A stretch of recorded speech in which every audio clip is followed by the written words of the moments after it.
All right, everyone, welcome back to another episode of the King of Commercial Real Estate, and we have our amazing mentor, Dolf de Roos, in the house. How are you doing, Dolf? I'm great, Marjorie. How are you today? Super duper. And we're really excited about this topic. We've been getting some questions about real estate, commercial real estate to be specific, because people are really interested in investing in that.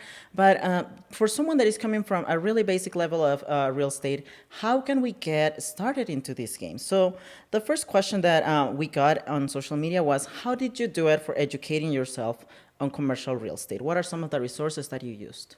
Well, there are two main things, Marjorie. Firstly, I think people should read more. We don't read much. In fact, the number of bookstores in this country has fallen from about 46,000 when we had Walden Books and Borders and Barnes and Nobles down to something like 6,500. So go into a bookstore, go online and find some books on commercial real estate. There's a saying that you'll never learn less.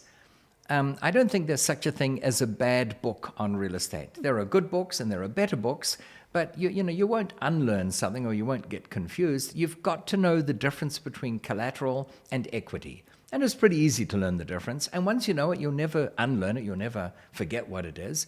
But you need to know that. You need to understand some of the fundamental rules about commercial real estate. And I'm happy to delve into some of them.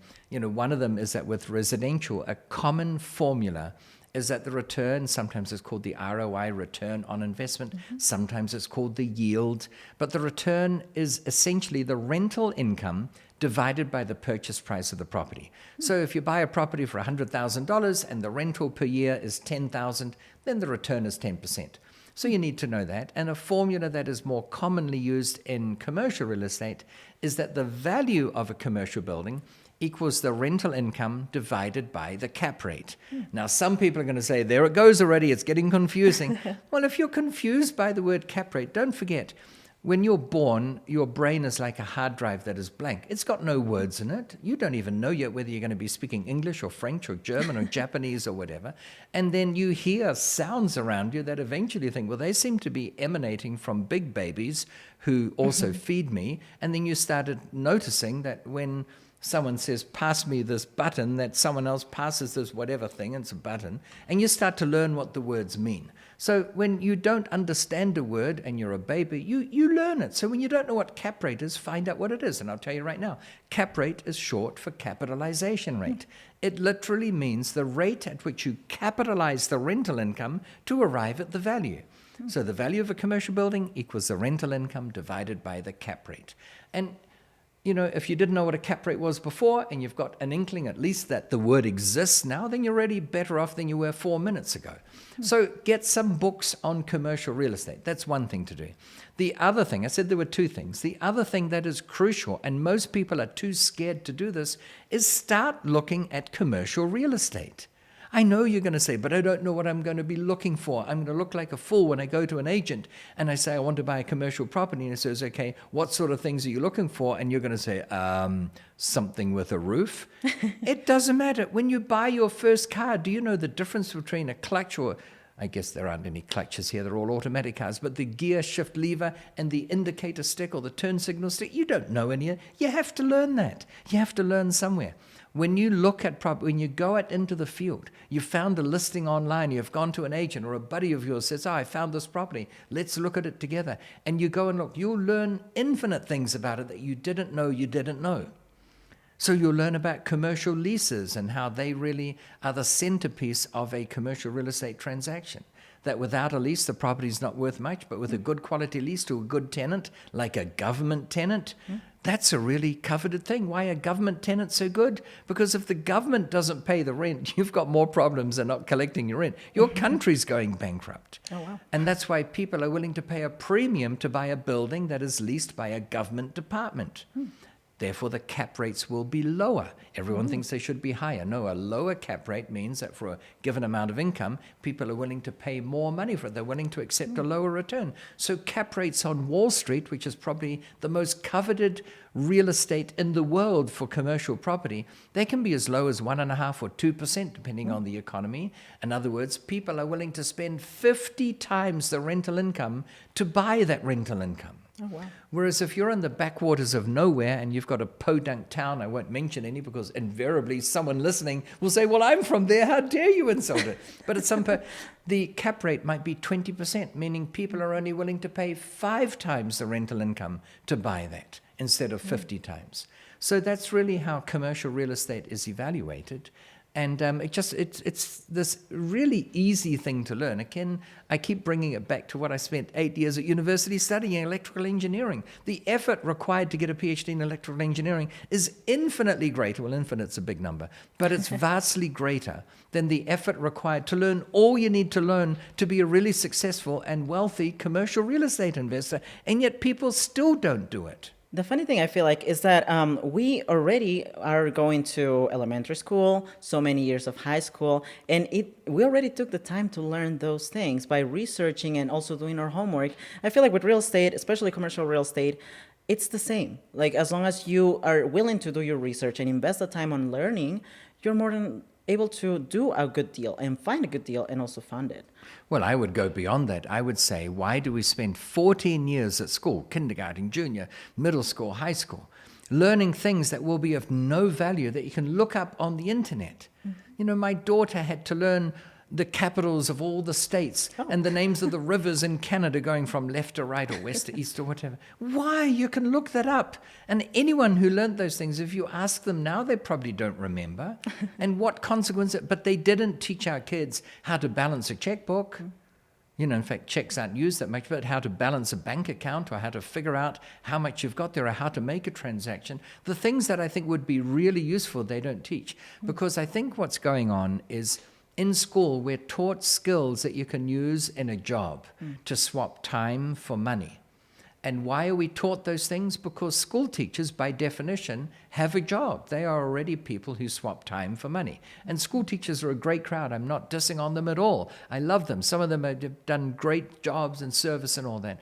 But by the nature of how they got to be school teachers, they tend to propagate what they know, which is how to have a job. So they teach our kids how to have jobs instead of how to get passive income.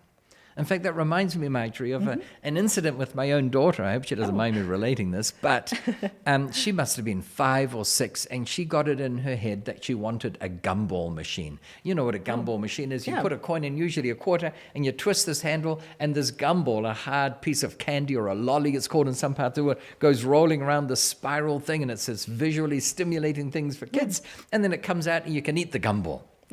So she said, Dad, I want a gumball machine. And in a fit of not really thinking things through very much, apparently I said, well, if ever we find one, we can get it. So a number of years roll by. We're driving in the car, and I see an open home sign. They're selling the house. I say, oh, there's a house for sale. Let's have a look. And she's about 8 by now, and she says something like, oh, not another house. That's what happens when you have kids and you're a real estate investor and you look at a lot of real estate. Your kids can't understand why. They think it's just another silly house you're looking at. So I said, oh, come on, it'll be fun. So she reluctantly came along. Well, not only were they selling the house, Marjorie, but they were selling the contents as well, right? Many people do that. They're changing city or country or whatever, so they sell everything.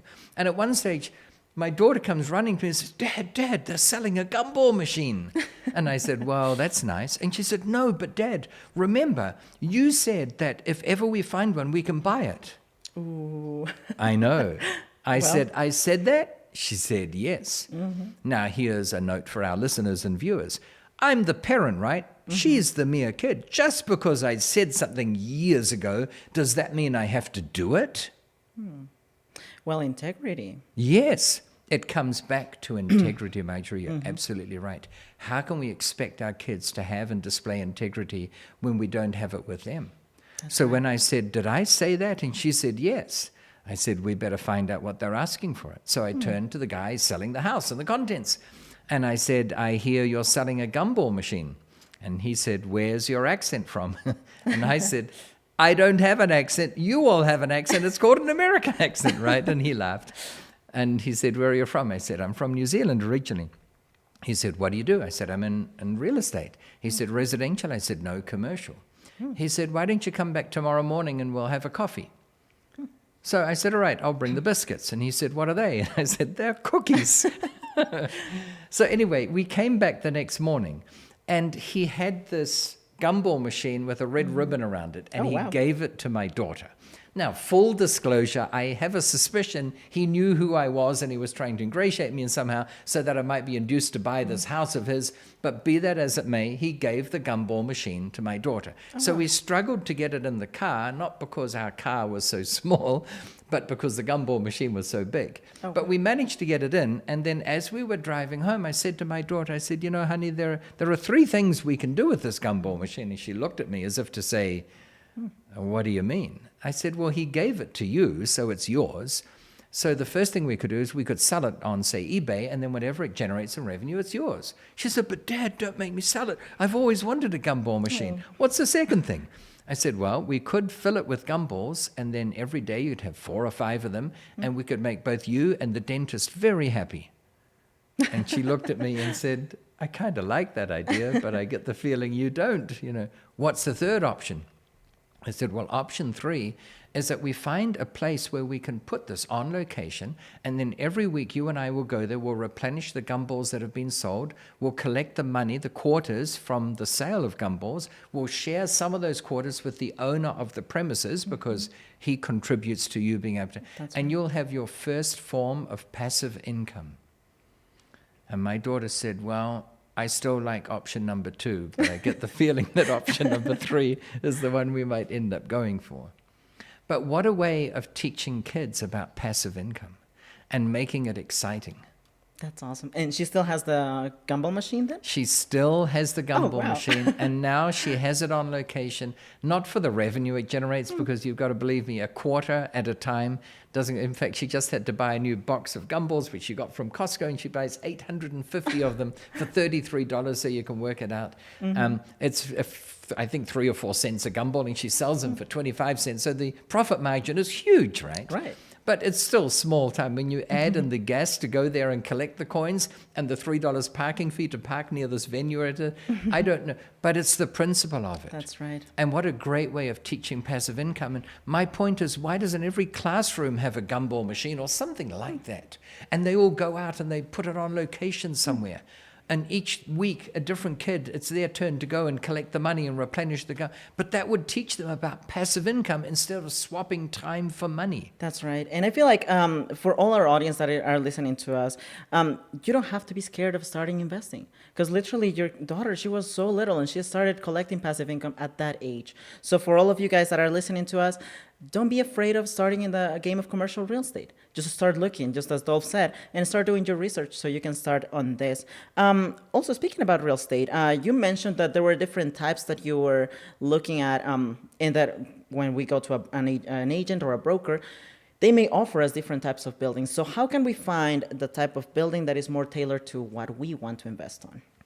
Well, that's a grand question. It's a question with big scope because there are so many different classifications of commercial real estate. Residential is sort of a very narrow classification. It's where people have residences, their homes. Now, I know there are many different kinds of homes. You might have a single bedroom studio style unit or an 8-bedroom, 7-bathroom mansion and everything in between, and even other extremes. You've got airstreams that can be used as accommodation units, and some people are using them as auxiliary dwelling units on properties, and on it goes. But residential is pretty narrow. It's where people live. Whereas commercial real estate, we all tend to think of offices. There's office space, and it's had a bit of a bad rap recently with the pandemic that's been doing the rounds. You've got retail. Retail also seems to be caving in, and shoppers are going towards the online shopping environment rather than retail stores, although I think there'll be a bit of a resurgence now. So that's 2 categories. But then you've got storage facilities and hospitals and hotels and motels and car repair places, collision repair outfits. Sometimes they're called smash repairs or panel beaters or whatever. You've got telephone exchanges. It's all commercial.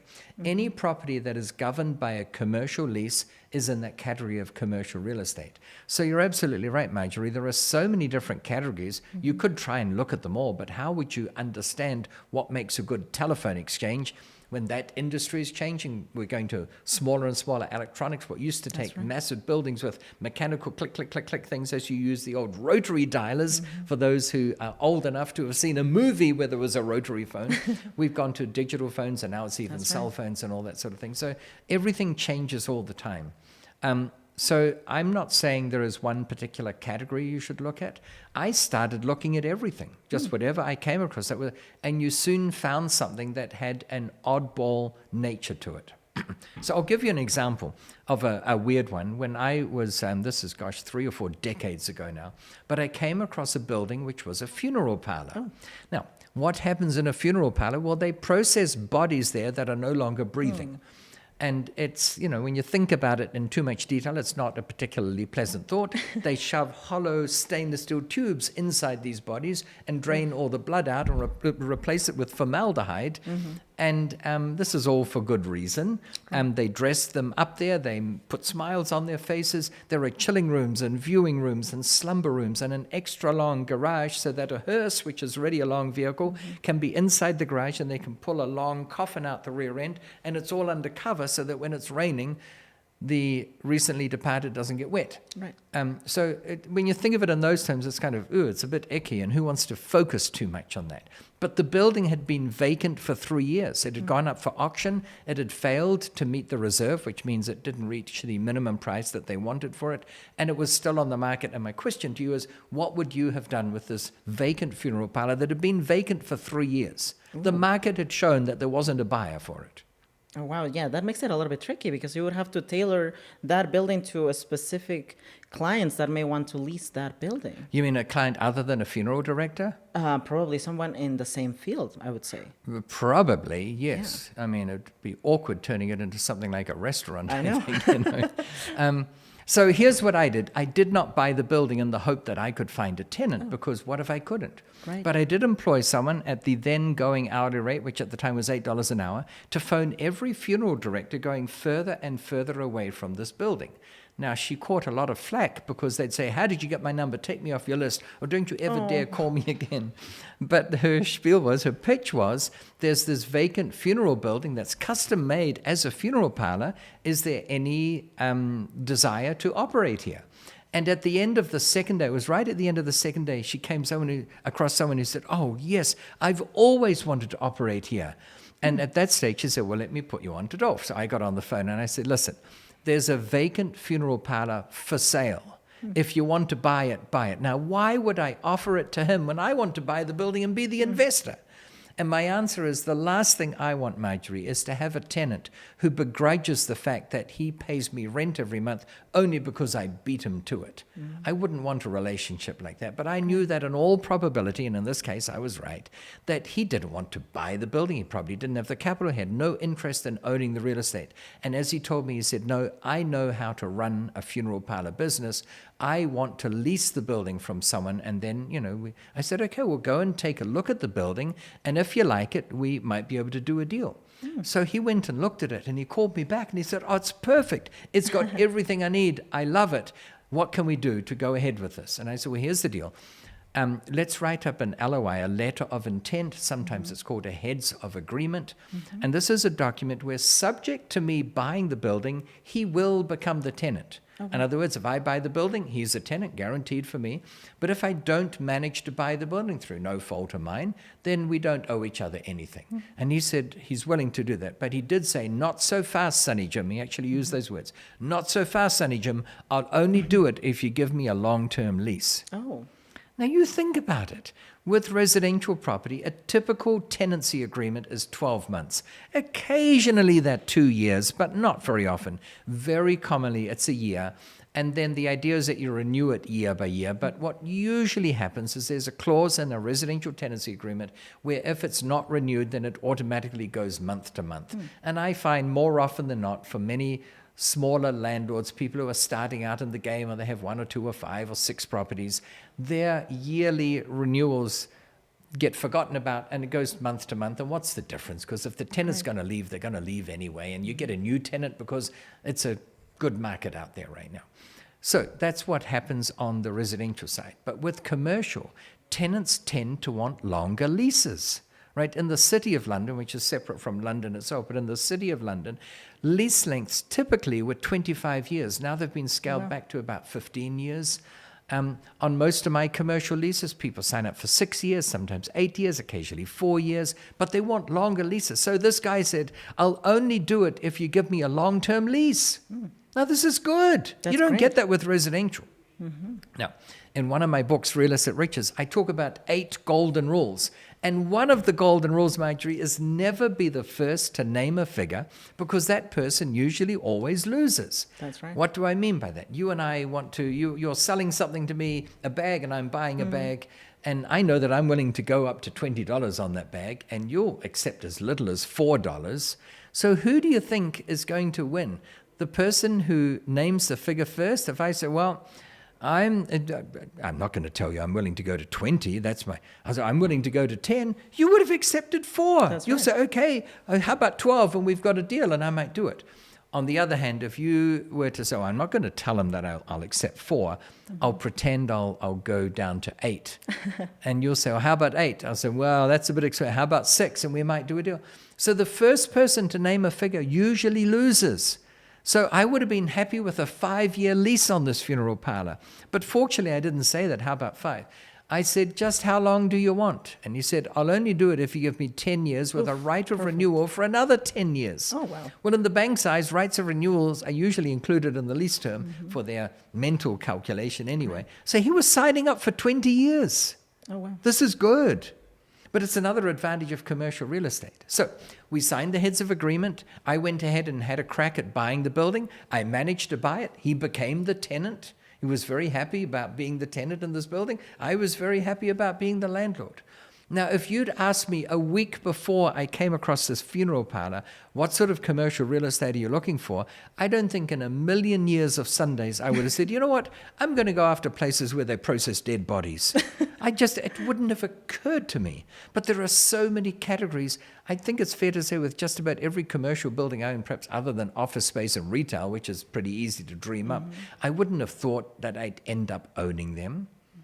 You know, it's just go out there and look at anything that's got a commercial lease. By commercial lease, it's not regulated by residential tenancy acts or laws or bills or whatever that they have around the world. Residential is quite tough. We all know that here in America, in California, for instance, if a residential tenant, doesn't pay the rent, you can't take action for 90 days.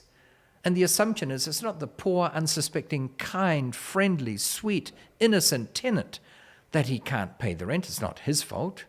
It's the fault of those rapacious, racketeering, money-hungry landlords, and it's a society they've created that's probably caused the kind tenant not to be able to pay the rent in the first place. And the fact that the landlord can afford the building means he shouldn't have to get the rent because he'll still survive. So let's have a law where if you can't pay the rent, you've got 90 days grace before you can do anything. And why do laws like this get passed? In my humble view, it's that there are simply more tenant voters than landlord voters. That's Right? So there's the saying that anyone can get elected so long as the number of voters that you promise an ice cream to is larger than the number of voters that you have to tax to pay for all the ice creams.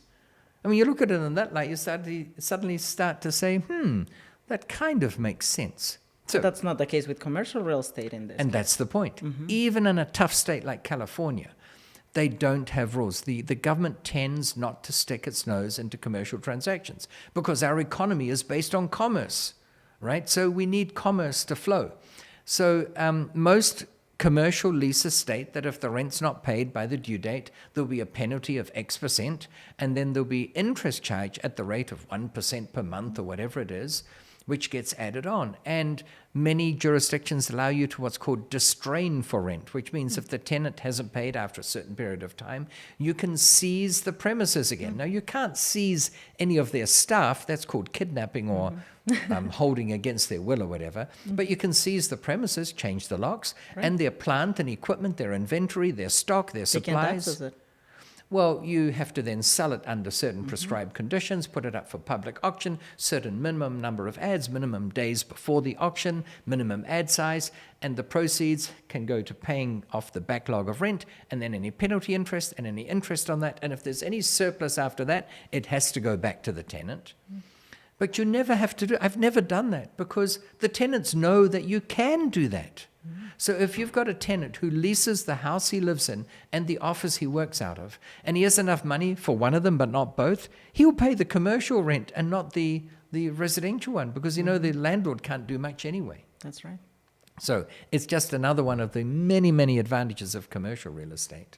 that it tends to be more fluid. Also, with commercial tenants, they earn their income on the premises, so they have a vested interest in keeping it looking good. They will do things to improve the building for you.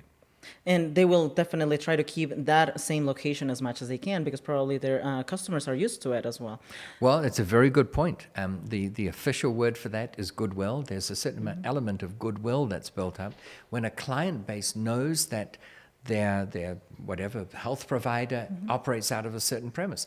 Many people, when they go and see their doctor or their dentist or even a store where they buy supplies, they won't know the street address, they won't know the number or the street it's on, but they know how to get there. Right. So many commercial tenants experience the fact that when they relocate, they lose a chunk of their client base because they don't know where to go anymore. They arrive at the old premises, they see closed or torn down or a new operator there in a different industry, and they say, oh gosh, they've gone, they never told me, and then they do a Google search for a similar business nearby, which may not be the new location. So many of these commercial tenants want to stay for a long time. That's why the most frequent call I get from my commercial tenants is, Dolf, can I please get a 5-year extension on the lease? And I'll look it up and I'll say, but hang on a minute, you've still got 4 years left to run on your current lease. And then they say, yeah. Anyway, getting back to the question, can I please get a 5-year extension on the lease? Why do they want a 5-year extension when they've still got 4 years to run? And it's that magic thing you brought up. It's called goodwill. That's right. Even if they want to sell their business, Marjorie, they want a longer lease rather than a short lease. Because if you're selling a business that you run and there's only 3 months left on the lease, what's the first question that a potential buyer is going to ask? Well, is there any chance of extending the lease? Because the last thing he wants to do is pay big dollars to buy a business that has to shut down in 3 months. So this thing about getting a long lease, it's so crucial. And the value of a building, as we said early on, the value of a commercial building is the rental income divided by the cap rate. And that gets destroyed if your rent gets turned off because the lease expires. That's right. Yeah. But yeah, I really appreciate how you always shared your views on commercial real estate. And I feel like for everyone that is looking at different type of investment, take your chance on commercial because commercial sounds like a really good way to get the financial freedom that you're looking for and also be able to be sure that you will always have a tenant that is responsible and that will keep giving you that income, that passive income that you already have. That's so true. Thank you so much, Dolf. You're so welcome. We truly appreciate that. And I feel like this also gives our audience more hopes when starting into commercial real estate because now they know all the many benefits that commercial real estate has for them. Thank you so much again, Dolf. My pleasure. Thank you to our audience and stay tuned for our next episode.